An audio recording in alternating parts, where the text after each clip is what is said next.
Start. Hello dear students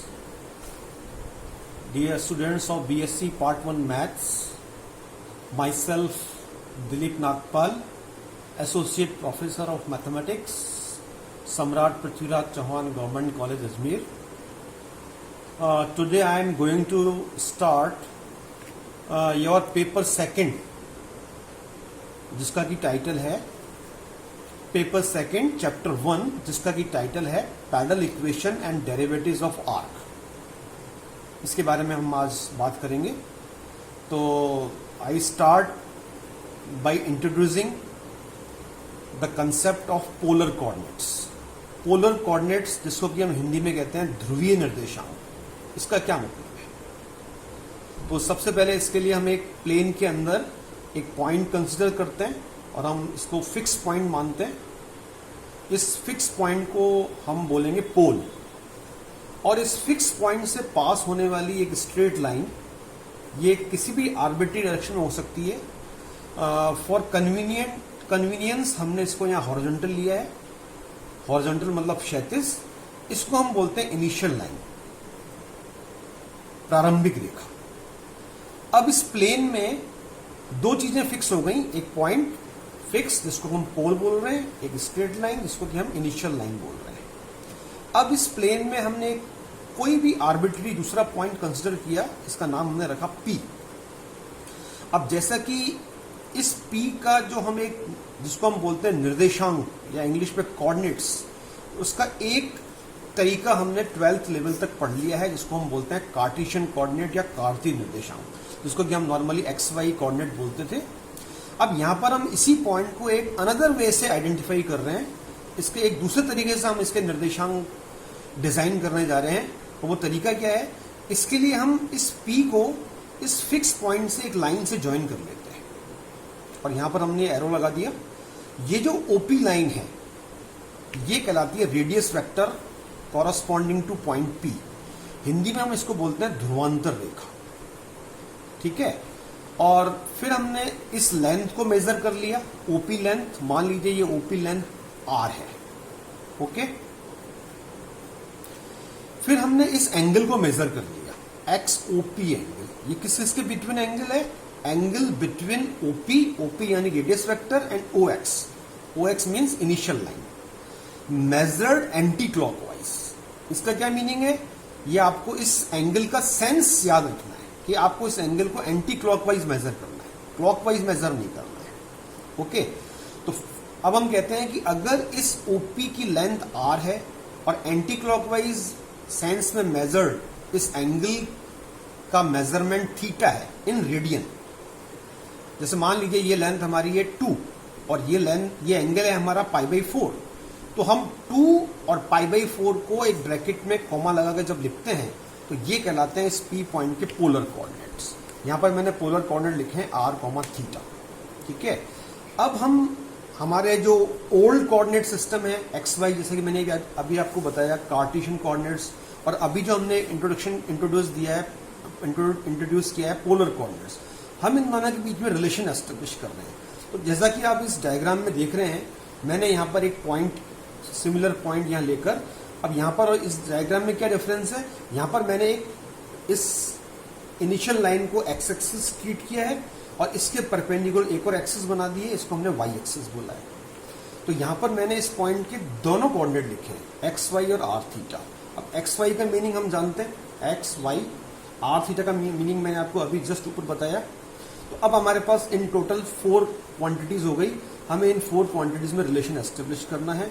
तो ये एक राइट एंगल ट्राइंगल है, जैसा कि आपको दिख रहा है, और इस राइट एंगल ट्राइंगल में हम क्लियर कट कह सकते हैं x = R cos theta by the formula of cos theta, Aadhaar upon curl. Similarly sine theta का फॉर्मूला लगा के हम कह सकते हैं y = R sin थीटा।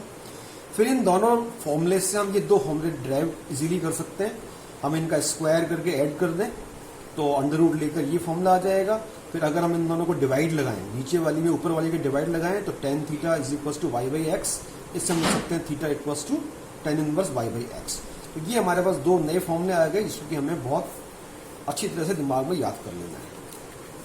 इसके बाद हम इस चैप्टर का एक बहुत ही इंपॉर्टेंट कंसेप्ट इंट्रोड्यूस करने जा रहे हैं, उसको हम कहते हैं angle between radius vector and tangent. Radius vector क्या होता है, मैंने आपको अभी ऊपर बताया, ओपी, और टेंजेंट यानी कि स्पर्श रेखा।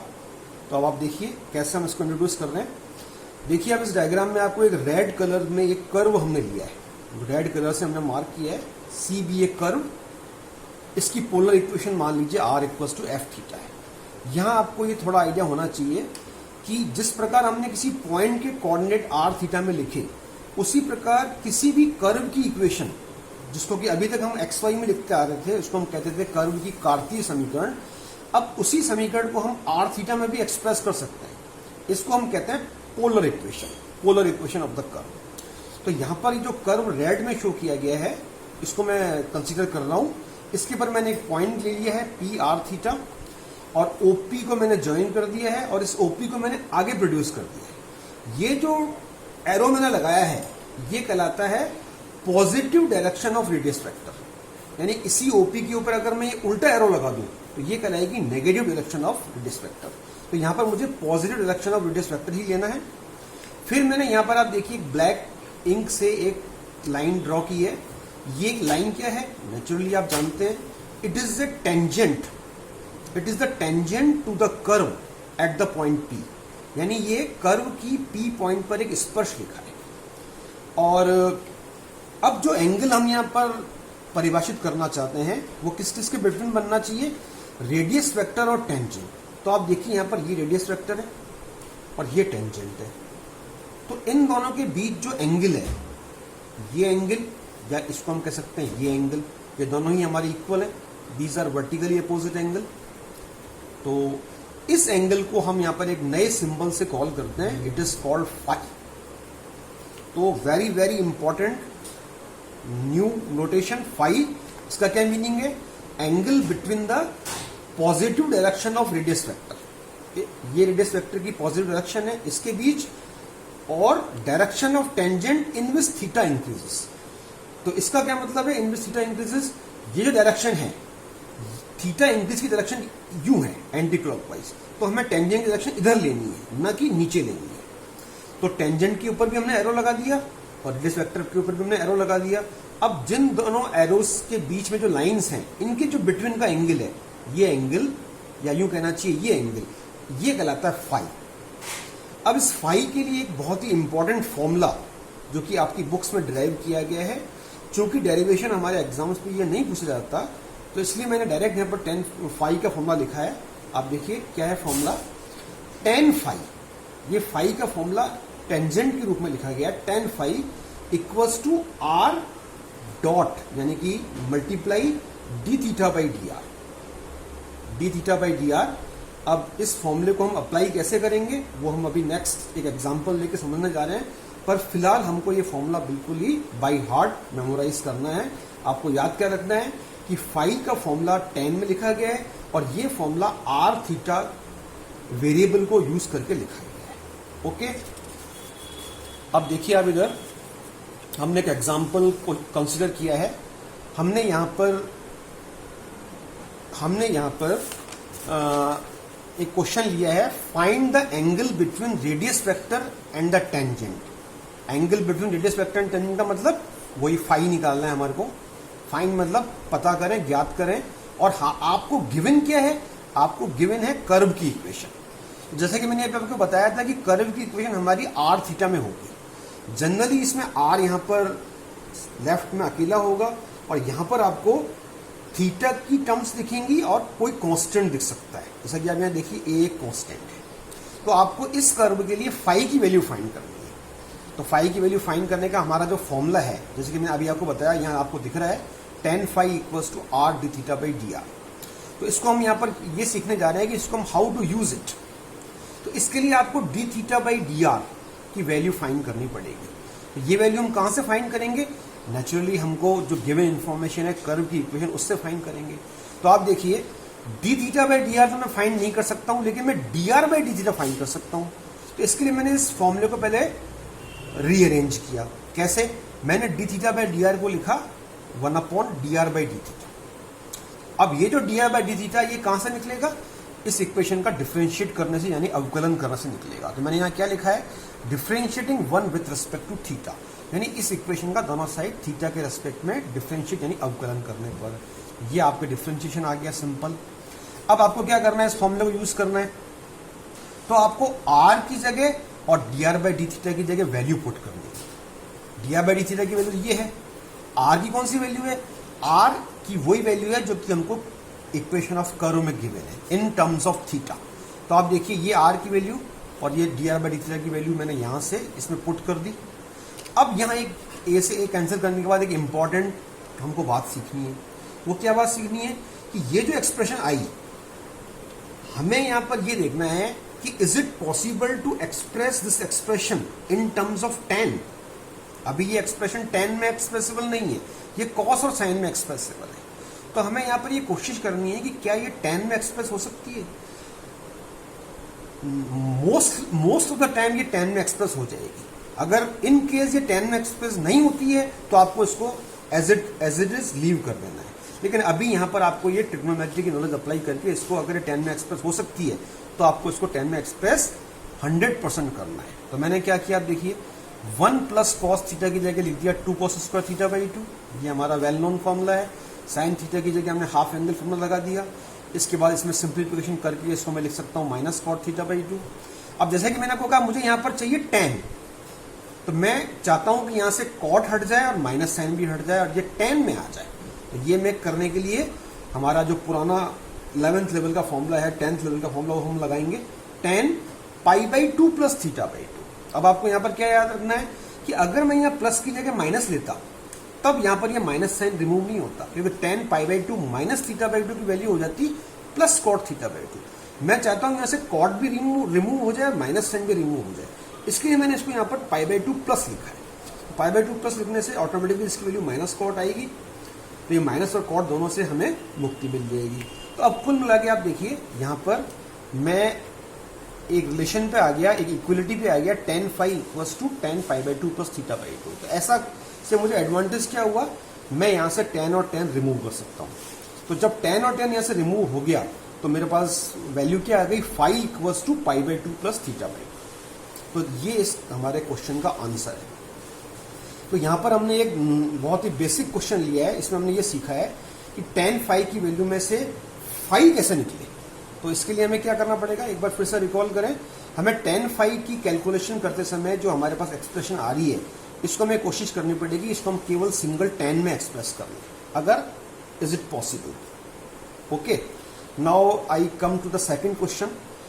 ये एक इंपॉर्टेंट क्वेश्चन है। इसमें जैसे कर्व की इक्वेशन थी, वो आप यहाँ देखिए कर्व की इक्वेशन चेंज है। अब यहाँ पर एक मैंने नोट लगा के एक बात लिखी है, ये बात आपको अपने लिए लिख लेनी है नोट्स में, आपको यहाँ पर इसको एग्जाम में रिप्रोड्यूस नहीं करना। ये क्या लिखा है मैंने कि अगर हमारे कर्व की इक्वेशन में if the equation of the curve contains term of r in denominator, जैसे कि हमें देख रहे हैं कि r यहाँ पर डिनोमिनेटर में है, या तो ऐसा हो और मतलब या क्या हो, r की टर्म इंटीग्रल पावर के साथ आ रही है। अब वो क्वेश्चन हम बाद में लेंगे, अभी फिलहाल कौन सा क्वेश्चन है जिसमें r हमारा डिनोमिनेटर में आ रहा है। तो जैसा कि मेरी ऊपर अप्रोच थी कि पहले मैंने स्टार्टिंग में ही कर्व की इक्वेशन का डिफरेंशिएट कर दिया था, वो मैं यहां नहीं करूंगा। मैंने क्या लिखा है, then we first take log of the given equation. मुझे यहां पर दोनों साइड पहले लॉग लेना है, लॉग लेकर उसके बाद then we have to differentiate with respect to theta. यानी इन दोनों क्वेश्चन में बेसिक डिफरेंस क्या है कि अगर हमारा r डिनोमिनेटर में है, यहां पर r हमारा डिनोमिनेटर में नहीं था तो हमने सीधे डिफरेंशिएट कर दिया था। r अगर डिनोमिनेटर में है तो बिफोर डिफरेंशिएटिंग हम इसका दोनों साइड लॉग लेंगे। तो आप देखिए मैंने यहाँ पर दोनों साइड लॉग लिया, तो यहाँ पर जब मैं लॉग लूंगा तो लॉग यहाँ भी लॉग आ जाएगा, यहाँ भी लॉग आ जाएगा। अब यहाँ पर लॉग का एक प्रॉपर्टी लग जाएगी, log m by n is equal to log m minus log n। तो यहाँ पर log 2a बाई r को मैंने लिख दिया log 2a minus log r, फिर यहाँ पर log आ जाएगा पूरा। अब यहाँ पर आपको क्या याद रखना है कि यहाँ पर log डिस्ट्रीब्यूट नहीं होगा, यहाँ पर पूरे के ऊपर log लगेगा। ओके, डिस्ट्रीब्यूट कब होता है, जब यहाँ पर दो टर्म्स मल्टीप्लाई में होती है, यानी कि log m इंटू n अगर होता तो हम इसको लिखते हैं log m plus log n। यहाँ पर ये पूरा एक सिंगल टर्म है। फिर हमने यहाँ पर इस लाइन को नंबर डाल के हमने यहाँ पर इसको डिफरेंशिएट करने की लाइन लिख दी। इसका हमने दोनों साइड डिफरेंशिएट शुरू किया विथ रिस्पेक्ट टू थीटा। तो जैसा कि आप जानते हैं it is a constant term का डिफरेंशिएशन 0 होता है। लॉग आर का डिफरेंशिएशन हमको करना है थीटा के रिस्पेक्ट में। तो हमने कैसे किया, पहले लॉग आर का डिफरेंशिएशन हमने किया with respect to r. Log r का differentiation with respect to r होगा 1/r। फिर चूंकि हमें differentiation with respect to theta करना है तो हमने यहाँ लिख दिया dr/d थीटा। ये तो आप 12th लेवल पे जानते ही होंगे। फिर हमने यहाँ पर डिफरेंशिएट कैसे किया, देखिए पहले हमने यहाँ पर फॉर्मूला अप्लाई किया log x का डिफरेंशिएशन का। log x का डिफरेंशिएशन होता है 1/x, तो log 1 माइनस कॉस थीटा का डिफरेंशिएशन हो जाएगा 1/1 माइनस कॉस थीटा। फिर हम इसका अगेन डिफरेंशिएशन करेंगे। ये बात आपको 12th में डिफरेंशिएशन की नॉलेज से आता होगा। तो हमने जब इसका वापस डिफरेंशिएशन किया तो 1 का 0, कॉस थीटा का माइनस साइन थीटा, तो minus minus plus sine theta हो गया। फिर हमने आप देखिए यहाँ पर इसको हमने क्या लिख दिया, ये बहुत ध्यान से नोट करनी है, ये एक्चुअली 1/10 आ गया। ये एक्सप्रेशन पूरा 1/10 क्यों आ गया बताइए, क्योंकि 10 हमारा था r d theta by D R, तो ये हमारा 1/r dr by d theta आ गया। तो आई एम राइटिंग इट 1/10। फिर हमने जैसे हमने ऊपर किया था, हमने यहाँ पर ट्राई किया कि हम इसको tan या cot में एक्सप्रेस कर सकते हैं। cot में इसलिए क्योंकि cot में भी आ जाएगा तो हम इसको tan लिख लेंगे। तो आप देखिए वही हमने उसी तरह के फॉर्मूले अप्लाई किए। तो यहाँ पर हमने क्या नोट किया कि यहाँ पर ये वैल्यू हमारी बन रही है। अब हमने यहाँ पर इसको आकर क्या किया, माइनस साइन को यहाँ ट्रांसफर किया है और इसका दोनों साइड हमने उल्टा कर लिया, रेसिप्रोकल व्युत्क्रम जिसको बोलते हैं। तो 1/10 का रेसिप्रोकल 10, माइनस साइन इधर आ गया और ये वैसे सॉल्व होकर बनता cot θ/2, तो उसको हमने जब उल्टा किया तो ये बन गया tan θ/2। अब हम यहाँ पर क्या चाहते हैं कि ये माइनस साइन यहाँ, tan तो यहाँ ऑलरेडी आ गया, ऊपर तो cot आया था क्वेश्चन में, लेकिन यहाँ tan आ गया। तो हमको यहाँ पर इसको tan को tan ही रखना है, केवल माइनस साइन हटाना है। तो माइनस हटाने के लिए मैं यहाँ पर इसको मैं कैसे लिखूंगा, तो मैंने इसको लिख किया tan पाई माइनस थीटा। देखिए आप यहाँ 4 तरीके से लिख सकते हैं, tan π/2 प्लस tan π/2 माइनस, देखिए वो तो हम कब लिखते जब यहाँ cot होता। अब यहाँ पर दो ऑप्शन बनते हैं, tan पाई प्लस और tan pi minus. tan pi plus लिखने से तो वैल्यू हमारी जब यहाँ प्लस होती तो फिर तो हमें जरूरत ही नहीं पड़ती। माइनस के केस में हमारे पास सिर्फ यही ऑप्शन है, हम इसको क्या लिखें, tan पाई माइनस, क्योंकि हमारा फॉर्मूला क्या होता है tan pi minus x equals to minus tan x। तो अब इससे ये माइनस की प्रॉब्लम दूर हो गई। अब आप देखिए tan phi equals to tan pi minus θ/2, हमारे पास बिल्कुल सेम उसी तरह की लाइन आ गई। तो इसमें यहाँ पर दोनों साइड tan से tan रिमूव हो जाएगा, कैंसिल का साइन नहीं लगाना है, खाली रिमूव कर देंगे हम। तो हमारे पास वैल्यू क्या आ गई, phi equals to pi minus theta. तो this is the answer. Okay, this is the part 1 of this chapter. In the next lecture I will consider more examples, more theory, और उसको हम बोलेंगे पार्ट 2। ओके, आई थिंक आपको समझ में आया होगा अच्छी तरह से। Thank you very much.